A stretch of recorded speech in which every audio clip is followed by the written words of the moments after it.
મુદ્દે મહત્વની જે ચર્ચા છે તે કરવી જરૂરી છે. વારિસભાઈ ઈશાન અમારી સાથે જોડાઈ ગયા છે, તેમની સાથે પણ ચર્ચા કરીશું. અમારી સાથે પારુલ યુનિવર્સિટીમાંથી ચીફ ફાઇનાન્શિયલ ઓફિસર પણ જોડાઈ ગયા છે. સર, તમારું પણ સ્વાગત છે. સૌથી પહેલા આપની પાસેથી જાણવું છે, કારણ કે આપ એજ્યુકેશન સાથે પણ કનેક્ટેડ છો ડોક્ટર સાહેબ. સૌથી વધારે મહત્વની વાત એ છે કે આજે બજેટ આવ્યું છે, સામાન્ય વ્યક્તિ માટે કઈ રીતે મદદરૂપ છે, તો સામાન્ય વ્યક્તિને કઈ રીતે ફાયદો? જે છેલ્લા 4 બજેટથી બધા રાહ જોઈ રહ્યા હતા કે ઇન્કમ ટેક્સમાં એક્ઝેમ્પશન મળશે, તો આ બજેટમાં 8મા બજેટમાં જાહેર કરવામાં આવ્યું. 12 લાખ સુધીની જે આવક ટેક્સ મુક્ત કરી છે, તો એને લીધે મધ્યમ વર્ગ, જે નોકરિયાત વર્ગ છે, એના માટે ઘણો ફાયદો છે. એટલે મહિને તમારી 1 લાખ સુધીની આવક હોય ત્યાં સુધી કોઈ ટેન્શન ટેક્સ ભરવાનું આવતું નથી. પણ સામે જૂના ટેક્સ માટે મૌન સેવામાં આવ્યું છે. એટલે અત્યારમાં શોર્ટ ટર્મ માટે આનો ફાયદા ઘણો મધ્યમ વર્ગને મળશે, પણ લાંબા ગાળે જે આજની જનરેશન છે સેવિંગ બાજુ નહીં વળે, તો જ્યારે રિટાયર થશે ત્યારે કોઈ પ્લાનિંગ કે ઇન્વેસ્ટમેન્ટ નહીં હોય તો એ પ્રોબ્લેમ ઊભો કરી શકે છે. મોટી વાત છે. અને વારી સાહેબ પણ ટેક્સ નિષ્ણાંત છે. વારી સાહેબ, અહીંયા આગળ મહત્વની વાત એ છે, કારણ કે જે રીતે એમને પણ કીધું કે એક નવી રિજીમ આવી ગઈ, હવે તેમાં કદાચ ઇન્વેસ્ટમેન્ટ ઓછું થઈ ગયું, સેવિંગ્સ ઓછું થઈ ગયું, લિક્વિડિટી એટલે કે તમારા પૈસા ખર્ચ વધારે આવી ગયો. શું આનાથી સામાન્ય વ્યક્તિને ફાયદો નુકસાન કઈ રીતે આપ જોઈ રહ્યા છો? કારણ કે સરકારનું પાસે જવું, સરકારનું લાંબી દ્રષ્ટિનું વિચારવું એક સામાન્ય વ્યક્તિ કદાચ ના વિચારતો, તે પોતાનો ખુદનો લાભ વિચારતો હોય. આપનું શું માનવું છે આને લઈને? જે ઇન્કમ ટેક્સમાં નવી અને જૂની ટેક્સ રિજાઇમની વાત છે, એ 3 વર્ષ પહેલા આવેલી છે, જે ઓપ્શનલ હતી કે તમે ન્યૂ રિજાઇમ અથવા તો ઓલ્ડ રિજાઇમને સિલેક્ટ કરી શકતા હતા. લાસ્ટ યરથી ન્યૂ રિજાઇમ જે છે એ ઓલમોસ્ટ એક કમ્પલ્ઝન જેવી થઈ ગયેલી હતી. અને આ બજેટમાં અને over a period of time now there will be no old regime. બધા લોકો નવા રિજાઇમમાં જ આવી જશે. અને નવા રિજાઇમમાં જે ટેક્સ સ્લેબ છે એમાં પણ સરકારે જે 4 થી 8 લાખ, 8 થી 12 લાખ, 12 થી 16 લાખ, 16 થી 20 લાખ અને 20 લાખથી 24 લાખ, જે 5% થી લઈને 25%, 30% સુધીની જે રાહતો આપી છે અલગ અલગ સ્લેબ વાઇઝ, એ ઘણી મોટી રાહત છે. અને એમાં જે ઇન્વેસ્ટમેન્ટ્સ અને ડિડક્શન્સ, જે એક્ઝમ્પશન્સ અને ડિડક્શન્સ હતા, એ લાભો નવી રિજાઇમમાં નથી મળતા. પરંતુ ઓવરઓલ જો ફાયદો આપણે જોઈએ તો નવી રિજાઇમમાં ટેક્સને લઈને ઘણો બધો ફાયદો છે. હવે જે ટેક્સ પર્પઝથી કે ટેક્સ સેવિંગના માટે આપણે જે ઇન્વેસ્ટમેન્ટ કરતા હતા એમાં થોડો ઘટાડો થશે. અને એ ઘટાડો કરવા પાછળનું કદાચ સરકારનું કારણ એ હોઈ શકે કે લોકોની જે સ્પેન્ડિંગ કેપેસિટી છે એ વધતી જાય અને બજારમાં જે પૈસા છે એ દરેક ઇન્ડસ્ટ્રીઝમાં, દરેક સેક્ટર્સમાં એ પૈસો ફરતો થાય, એવું પણ એક મારા હિસાબે બની શકે. અને એના કારણે લોકો જે ઇન્વેસ્ટમેન્ટ છે, રેટ ઓફ ઇન્ટરેસ્ટ પણ જે ઘટતા જાય છે, જે બેનિફિટ્સ ઘટતા જાય છે, પણ સામે ટેક્સનો જે ફાયદો થાય છે અને એ પૈસા બજારમાં આવે અને એ દેશના અર્થતંત્રને ફાયદો થાય આગળ ભવિષ્યમાં, અને જેનો ઇન ટર્ન આપણા નાગરિકોને ફાયદો થાય, એ દિશામાં સરકાર આગળ વધી રહી છે. વરી સાહેબ, સામાન્ય વ્યક્તિને જો સમજવું હોય, જે રીતે તમે વાત કરી, હવે હું પહેલા ધારો કે જૂનું રિજાઇમ સિલેક્ટ કરતો હતો, એમાં હું ઇન્વેસ્ટમેન્ટ એટીસી, એટીડી દેખાડતો હતો, હોમ લોન દેખાડતો હતો. હવે એ બધા પ્રાવધાન હશે કે નહીં? અથવા તો મને ઓપ્શન મળતો, જેમ તમે કીધું કે જૂની રિજાઇમ જે હતી એ ઓપ્શનલ થઈ ગઈ હતી, નવી રિજાઇમ કમ્પલસરી થઈ ગઈ. આ વખતથી એક જ થઈ ગઈ છે, એને લઈને જો આપ સમજાવી શકો કે શું હવે પરિસ્થિતિ હશે? ના, અત્યારે જે નાણામંત્રીએ જે બિલ રજૂ કરેલું છે એમાં એ જૂની રિજાઇમ જે છે એ સંપૂર્ણ એન્ડ આવી ગયો છે એવું નથી. પરંતુ સરકાર એ દિશામાં ચોક્કસ આગળ વધી રહી છે. અને ઇનડાયરેક્ટલી સરકારે કહ્યું કે અમે અઠવાડિયા પછી નવું ઇન્કમ ટેક્સનું બિલ ટેબલ પર મૂકીશું. અને ઇન્કમ ટેક્સનો આખો કાયદો જે છે એની જગ્યાએ ડાયરેક્ટ ટેક્સ કોડ આવી રહ્યો છે.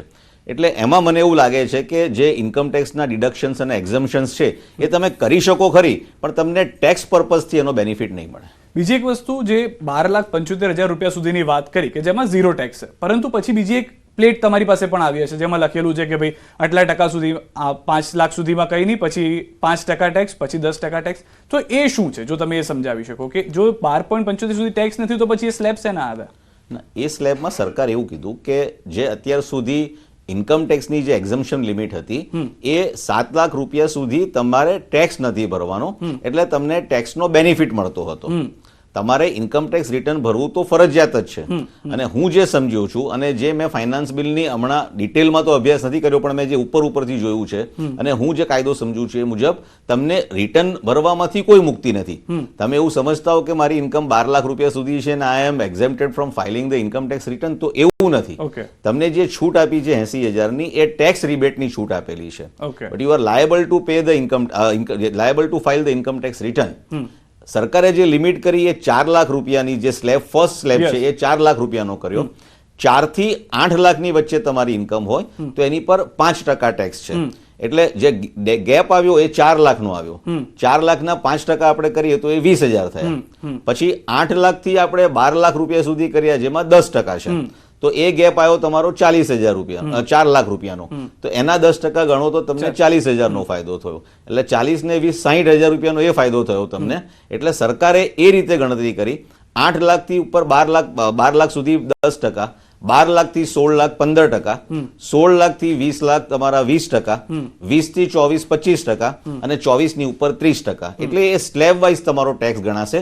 જો તમારી ઇન્કમ 12 લાખની જે લિમિટ છે એનાથી વધી જશે તો તમને જે 80,000 રૂપિયાની જે ટેક્સની બેનિફિટ જે મળતો હતો એ તમારો 0 થઈ જશે, અને એના પર તમારે સ્લેબ પ્રમાણે ઇન્કમ ટેક્સ ભરવાનો આવશે. ઓકે, તો ખૂબ જ એક સ્પષ્ટતા વાળી વાત વારિસ સાહેબે કરી દીધી છે કે જો તમારી ઇન્કમ 12 લાખ સુધી અથવા તો એનાથી ઓછી છે તો ટેક્સ નથી ભરવાનો, કરેક્ટ સર? Exactly. પરંતુ તમારે આઈટી રિટર્ન કરવાનું છે. બિલકુલ. બીજી વાત જે એમને કરી કે જો તમારી ઇન્કમ 12 લાખથી વધારે છે તો જે ટેક્સ સ્લેબ આપવામાં આવ્યો છે તેમાં જે પર્સન્ટેજ આપવામાં આવ્યા છે તે પર્સન્ટેજ પ્રમાણે ટેક્સ ભરવાનો છે. જે રીતે તેમણે સમજાવ્યું કે જો 4 થી 8 લાખ છે, 5% તેના પર ટેક્સ લાગે, એટલે કે 20,000 રૂપિયા સર, બરોબર છે? એ 20,000 રૂપિયા તેમને ભરવાનો થશે. જો 12 લાખ રૂપિયાની ઉપરની આવક છે તો જે સ્લેબ આપેલા છે તે પ્રમાણે ટેક્સ ભરવાનો છે. ખૂબ જ સ્પષ્ટતાવાળી વાત કરી. આભાર સાહેબ આપનો આ માહિતી બદલ. પણ ડોક્ટર સાહેબ, દિવ્યાંગભાઈ, આપની પાસેથી એ પણ સમજવું છે, કારણ કે અહીંયા આગળ MSME ને લઈને પણ વાત કરી છે, ખેડૂતો માટે પણ મોટી વાત કરી છે, અને શિક્ષા માટે પણ સારી એવી વાત કરવામાં આવી છે. આ બજેટ છે અત્યારે આપણે મધ્યમ વર્ગ સુધી સીમિત કરી રહ્યા છે. શું આનું ફ્યુચરિસ્ટિક જોઈ રહ્યા છો? કઈ રીતે તેને આગળ વધારવામાં પણ,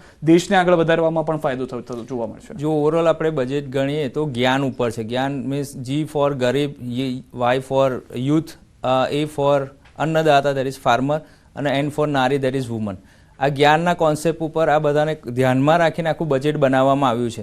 એટલે તમે અત્યારમાં જુઓ તો જે આપણા હિન્ડ્રન્સ છે, જે આપણે મેક ઇન ઇન્ડિયા અથવા તો આપણે ગ્લોબલ ઇકોનોમી બાજુ જવું છે, તો જેટલા પ્રોબ્લેમ છે એ પ્રોબ્લેમને ધીરે ધીરે હટાવવાના પ્રયત્ન કરવામાં આવ્યા છે. ધારો કે પ્રોસેસ આપણી સ્મૂથ કરવામાં આવી, MSMEની જે ક્રેડિટ લિમિટ હતી એ વધારવામાં આવી, જેટલા TDS અને TCS રિલેટેડ પણ મોટા એક અનાઉન્સમેન્ટ કરવામાં આવ્યા કે જેથી નાના જે આંટરપ્રેન્યોર છે, MSMEs છે, એને પણ ફાયદો થાય. એજ્યુકેશન રિલેટેડ ધારો કે એમ્પ્લોયમેન્ટમાં અત્યારમાં પ્રોબ્લેમ આવી રહ્યો છે કારણ કે સ્કિલ નથી, તો સ્કિલ ડેવલપમેન્ટ થાય, AI રિલેટેડ આપણા યુથ ડેવલપ થાય, એટલા માટે 500 કરોડનું પ્રોવિઝન કરવામાં આવ્યું કે જેમાં IITsમાં નંબર ઓફ સીટ્સ વધારવામાં આવી. સ્વાસ્થ્ય ક્ષેત્રે નંબર ઓફ સીટ માટે 10,000 સીટનું પ્રોવિઝન કર્યું. એટલે ગવર્મેન્ટનો પ્લાન એવો છે કે અત્યારમાં જે પ્રોસેસ અને ફંડામેન્ટલ જે રિક્વાયરમેન્ટ છે, જે ખેડૂત છે કે નાના બિઝનેસ છે, તો એને સપોર્ટ મળશે તો લાંબા ગાળે એનું આપણા GDPમાં સારું એવું પોઝિટિવ કોન્ટ્રીબ્યુશન થશે. વારિસ ઇસાની સાહેબ, આપની પાસે એ સમજવું છે, જે રીતે એક આવતું સપ્તાહ નવું ઇન્કમ ટેક્સ બિલ આવી રહ્યું છે, શું હોઈ શકે છે તેને લઈને શું, કારણ કે પૂરેપૂરી ચોખવટ કરવામાં નથી આવી. આપ નિષ્ણાંત છો, આપને શું લાગી રહ્યું છે, કઈ રીતની પરિસ્થિતિ હશે આવતા અઠવાડિયાના બિલમાં? જે નાણામંત્રીએ એમની સ્પીચ આપી બજેટની, એમાં એમણે બે બહુ મહત્વની વાત કરી. કદાચ આપ લોકોને ખ્યાલ હશે કે 6-1 મહિનાથી આ ઇન્કમ ટેક્સની જગ્યાએ એક ડાયરેક્ટ ટેક્સ કોડ નવો આવશે એવી ચર્ચાઓ ચાલી રહી હતી. અને નાણામંત્રીએ બજેટ સ્પીચમાં બહુ વ્યવસ્થિત એવું કહ્યું કે અત્યારનો જે ઇન્કમ ટેક્સનો કાયદો છે એ થોડોક પેચીદો છે, સામાન્ય નાગરિકને અથવા સામાન્ય કરદાતાને સમજવો મુશ્કેલ થાય છે. એટલે અમે એની જગ્યાએ એક સરળ ઇન્કમ ટેક્સનો કાયદો લાવવા માંગીએ છીએ, જે અત્યારે જે કાયદો છે એના કરતાં ઓલમોસ્ટ અડધો હશે, અને એ એટલો સિમ્પ્લિફાઈડ હશે કે જે કંઈ પણ સામાન્ય માણસો છે, જે આ કાયદાની આંટીઘૂંટીની ખબર નથી પડતી ઘણીવાર, એમના માટે પણ સમજવામાં એ ઇઝી રહે અને એનું કોમ્પ્લાયન્સ પણ ઇઝી થાય, એને લઈને એક કાયદો એ લોકો લાવી રહ્યા છે. અને જે 1961નો ઇન્કમ ટેક્સનો આપણો એક્ટ છે એ ઓલમોસ્ટ સ્ક્રેપ થઈ અને નવો કદાચ ડાયરેક્ટ ટેક્સ કોડ આવે અથવા તો નવો ઇન્કમ ટેક્સનો એક્ટ આવશે. એ નેક્સ્ટ વીકમાં પાર્લામેન્ટના ફ્લોર ઉપર એ મૂકશે અને એ એના માટે ડિસ્કશન માટે મૂકશે. પણ એવું લાગી રહ્યું છે કે એમાં ઘણા બધા સિમ્પ્લિફિકેશન્સ થશે, અને જે અત્યારે મુશ્કેલીઓ આંટીઘૂંટી પડે છે, સરકાર ગુડ ગવર્નન્સને લઈને અને ઇઝ ઓફ ડુઈંગને બિઝનેસને લઈને ખૂબ જ ચિંતિત છે. અને આ દિશામાં એક આ સારો પ્રયાસ છે, પ્રોવાઇડેડ કે જે નવો કાયદો આવે એ ખૂબ જ સિમ્પલ હોય, અને જે ફ્લોર ઉપરથી કહેવામાં આવ્યું છે કે એ સામાન્ય માણસને પણ સમજી શકે, અને અત્યારે જે આંટીઘૂંટી છે એના કરતાં સરળ કાયદો હશે. જો એવો કાયદો લાવવામાં આવે તો એ ખૂબ જ એક વેલકમ મૂવ રહેશે સરકારનો. અહીંયા આગળ બીજી એક વાત, કેમ કે થોડા ટાઈમથી તમે 6 મહિનાની વાત કરી, હમણાં છેલ્લા 5-6 દિવસથી એક ડોનાલ્ડ ટ્રમ્પનું ટ્વીટ પણ હતું, કદાચ તમે જોયું હશે, નો ટેક્સ વાળું, અને બહુ બધું ટ્રેન્ડ થઈ ગયું હતું. અહીંયા આગળ પણ એ પરિસ્થિતિ લાવી અને માર્કેટમાં વધુ લિક્વિડિટી આવે તે માટેનો પ્રયાસ જોઈ રહ્યા છો કે લોકો સ્પેન્ડિંગ વધારે કરે? સામાન્ય રીતે ભાષામાં કહીએ તો મારા જેવા વ્યક્તિ, સામાન્ય વ્યક્તિ હોમ લોનની પાછળ ન દોડે, પરંતુ તે કદાચ ખર્ચ કરે અને માર્કેટની અંદર પૈસો ફરતો રહે. જે આ નવી રિઝાઇમમાં આપણે અગાઉ વાત કરી કે ડિડક્શન્સ અને એક્ઝમ્પશન્સ જે છે એના બેનિફિટ્સ નહીં મળે. મોરોલેસ સામાન્ય જે ટેક્સ પેયર હોય છે એ આ બધા બેનિફિટ્સ અથવા તો ઇન્વેસ્ટમેન્ટ એટલા માટે કરતો હોય છે કે એને ટેક્સમાં ફાયદો થતો હોય, જે કંઈ પણ સ્લેબમાં હોય. હવે જ્યારે આ બધા ડિડક્શન્સ નથી મળતા અથવા તો એ નવા રિઝાઇમમાં જાય છે તો એ જે મની જે છે, એ જે ઇન્વેસ્ટમેન્ટ જે છે એ બજારમાં એ લિક્વિડિટી ફરતી થાય અને દેશના અર્થતંત્રને એક વેગવંતું બને. That is number 1. નંબર 2 કે ઇન્ટરનેશનલ આપણે સ્ટાન્ડર્ડ પ્રમાણે જોઈએ તો અગાઉ આપણા જે કરદાતા હતા ટોટલ ઇન્કમ ટેક્સના ભારત દેશની વસ્તી પ્રમાણેના, એ લગભગ 3.5 કરોડ જેવા હતા, જે અત્યારે વધીને ઓલમોસ્ટ 7 કરોડ જેવા થઈ ગયા, ડબલ થઈ ગયા છે. હવે એનું બે કારણ એવા હોઈ શકે કે જે લિમિટ હતી 7 લાખ રૂપિયા સુધી ઇન્કમ ટેક્સ નહીં ભરવાનો, જે ટેક્સ નહીં ભરવાનો, ટેક્સના રિબેટમાં બેનિફિટ્સ હતી, એના કારણે કરદાતા વધ્યા છે. હવે એ લિમિટ પાછી 12 લાખ સુધી પહોંચી, એટલે કરદાતા જે વધશે એના કારણે એ જે પૈસો જે અત્યાર સુધી અનઓર્ગેનાઇઝ સેક્ટર્સમાં અથવા તો બીજા કોઈ વે થી ફરતો હતો એના બદલે ઓફિશિયલ વે થી એ સેક્ટર્સમાં આવશે. તમે જોશો તો એનો એક ઇનડાયરેક્ટ વાત કરું તો જે જંત્રી વધે છે પ્રોપર્ટીની, તો એ જંત્રી વધે છે તો ઓફિશિયલ વેલ્યુના જે ડોક્યુમેન્ટ્સ છે એ વધારે રકમના થાય છે, તો એના કારણે એ જે ઓફિશિયલ મની છે એ આપણા બજારમાં આવશે, તો જેનાથી આપણું જે ઇકોનોમી, જે 5 ટ્રિલિયન ઇકોનોમીનું આપણા પ્રાઇમ મિનિસ્ટર સાહેબનું સપનું છે એ દિશામાં આ આખી વસ્તુ આગળ વધી રહી હોય એવું મને લાગે છે. બીજી કઈ વસ્તુ જે આપણે ઓનલાઈન પેમેન્ટની સિસ્ટમ આવી ગઈ. આજે સામાન્ય માણસ વેજીટેબલ લેવા જાય છે કે જ્વેલરી પરચેસ કરે છે, now everywhere there is a online system payment. હવે એ જે ઓનલાઈન પેમેન્ટ સિસ્ટમ છે for the payer and for the receiver, એ બંનેનું એ બેન્કિંગ ચેનલ જ છે. તો એ જેટલા બી ટ્રાન્ઝેક્શન્સ જે રેકોર્ડેડ છે, જે અત્યાર સુધી કદાચ અનઓર્ગેનાઇઝ સેક્ટર્સમાં થતા હતા અથવા તો જે ઓન પેપર નહોતા આવતા, એ બધા ધીમે ધીમે આ ટોટલી ટેક્સ નેટમાં આવશે અને જેના કારણે જે પૈસો આપણને બજારમાં નહોતો મળતો, સરકારને જે રેવન્યુ નહોતી મળતી, એ આ પૈસા બજારમાં આવશે, સરકારની નેટમાં આવશે. એ કારણે સરકારની પણ આવક વધશે અને દેશનું અર્થતંત્ર પણ કદાચ એનાથી વેગવંતું થશે એવું મને લાગે છે. મોટી વાત છે આ, અને આના પર સમજવું પણ જરૂરી હતું, જે સરળતાથી સમજવા મળ્યું છે. ચેમ્બર ઓફ કોમર્સથી અમારી સાથે સેક્રેટરી જોડાઈ ગયા છે ગૌરાંગભાઈ ભગત. સર, સ્વાગત છે આપનું. ગૌરાંગભાઈ, જે રીતનું આ બજેટ આવ્યું છે, કઈ રીતે આવકારવામાં આવી રહ્યું છે? શું નકારાત્મક પગલાં આપ જોઈ રહ્યા છો અથવા તો તેને કેટલા માર્ક્સ આપી રહ્યા છો આઉટ ઓફ 10?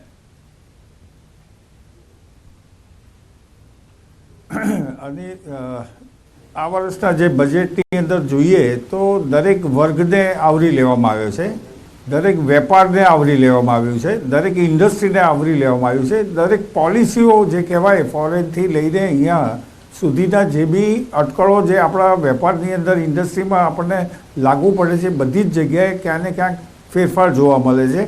ઇન્કમ ટેક્સની અંદર પણ આપણને મોટો ફેરફાર દેખાય છે. નોકરિયાત લોકોને પણ આજે ટેક્સની અંદર ઘણું રાહત આપેલી છે. ઓવરઓલ ભાઈએ કીધું એ રીતે માર્કેટની અંદર પૈસો સારી રીતે ફરશે, ખરીદ શક્તિ વધશે, એના હિસાબે વેપાર અને ઇન્ડસ્ટ્રી એ બેને ટેકો મળશે. એક્સપોર્ટ પણ આંકડાઓ આગળ જોઈશું 5 વર્ષમાં તો એના આંકડાનો રેશિયો જે અત્યારે છે એનાથી ઘણો મોટો થતો જશે. ઓવરઓલ આ જે આપણું બજેટ છે એ બજેટની અંદર સિનિયર સિટીઝનથી લઈને MSME સ્ટાર્ટઅપથી લઈને ફાર્મર અને આ જે એન્જિન 1, 2, 3 સરકારે બજેટની અંદર દર્શાવ્યા એ ચોક્કસ એ સારી દિશામાં આપણો દેશ વિકાસ થશે.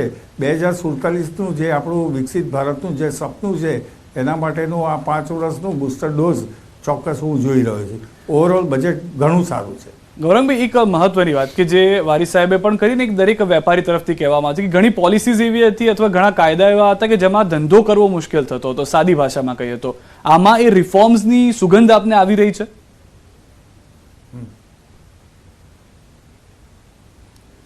અત્યારે મુખ્ય બાબતો આપણને ફાઇનાન્સ મિનિસ્ટરે આ બજેટમાં જણાવી છે. બજેટ જ્યારે આપણે પૂરેપૂરું જોઈશું, વાંચીશું, સમજીશું કે આજે ઇમ્પોર્ટની અંદર જે રીતે એમને જણાવ્યું કે ભાઈ ટેકનિકલ ટેક્સટાઇલ છે કે અન્ય અમારા કાપડના ટેક્સટાઇલના ઉદ્યોગ માટે મશીનોને પણ ડ્યુટી ફ્રી કરવા માગે છે, શટલલેસ લૂમ્સ માટે. તો આ એક વસ્તુ એમને જાહેરાત કરી. હવે ત્યાંથી બીજી જે અમારા ફેબ્રિક્સ ડમ્પ થાય છે એના માટેની કોઈ જાહેરાત હશે એ આપણને બજેટનું પૂરેપૂરું વાંચ્યા પછી ખબર પડશે. જી ગૌરંગભાઈ એમની પાસે ગૌરંગભાઈ પાસે જે તે પહેલા એક વખત જેમ કે લોંગ સ્ટેપલ કોટન, જી વાત પૂરી કરી દો ગૌરંગભાઈ, વાત પૂરી કરી દો. લોંગ સ્ટેપલ જે કોટનનું ઉત્પાદન કરવા માટે જે સરકારે જાહેરાત કરી ફાર્મરોને સપોર્ટ કરવાની, તો આ લોંગ સ્ટેપલના કોટન આપણે ઇમ્પોર્ટ કરીએ છીએ. જે ઇમ્પોર્ટ ધીરે ધીરે આપણે બંધ થાય અને આપણે ત્યાં જો લોંગ સ્ટેપલ કોટનનું ઉત્પાદન થાય અને ફાર્મરોને પૂરેપૂરી મદદ મળી રહે એ રીતનું બજેટમાં જાણ કરી છે ને એના હિસાબે એમાંથી બનતું કાપડ જે છે એ એક્સપોર્ટ સહેલાઈથી કરી શકીએ છીએ.